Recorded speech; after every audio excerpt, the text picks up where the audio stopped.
Tomorrow, we're going to have an hour-long investigation into the actual state of our economy, how we got here, how we get out.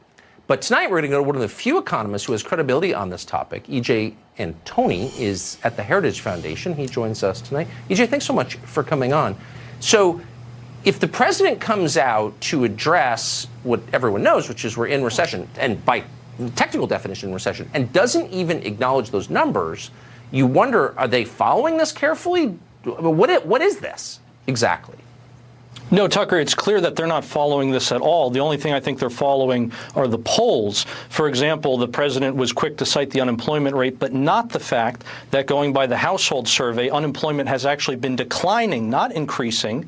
As well, you see the number of people who have to take multiple jobs is also going up. Why is that happening? Probably because savings are dropping like a rock. We've seen private investment in businesses fall off a cliff this last quarter, dropping 13.5%. On top of that, credit card debt is increasing. Household debt is up over $1 trillion compared to when Biden first took office. The middle class is getting absolutely crushed by his tax of inflation. You would think that if you were in the White House and you're trying to make sense of the economy, and to be fair, it's a huge country, it's a super complicated country, it's hard to know exactly what the economy is. But wouldn't you look for real-world indicators like food bank use? And wouldn't you give preference to those indicators over fake numbers like GDP, unemployment, inflation?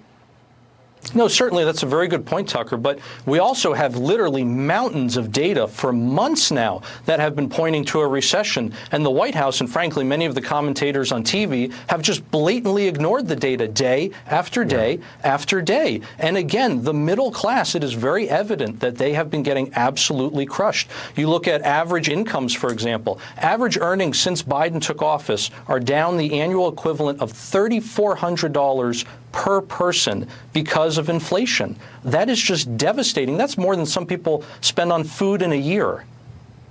That's unbelievable. You wouldn't it be, and I'm asking you, I know you're an economist, I'm asking you a political question, but very quickly, wouldn't it be smarter for the White House to say, look, we know how bad it is, and we're doing everything we can to help you? Why do they persist in telling us something we know isn't true? Well, Tucker, I think it speaks to the aloofness and how disconnected these people are from reality and from the everyday conditions that the average American family has to deal with. For example, these people don't worry about the price of food. They don't even cook their own food, right? They don't worry about the price of gasoline because they don't have to fill up their chauffeured vehicle that the taxpayers are paying for. They are completely disconnected from the average man. Too disconnected, and it's making the country volatile, I would say. EJ, thanks so much for coming on tonight. It's good to see you. Thank you for having me.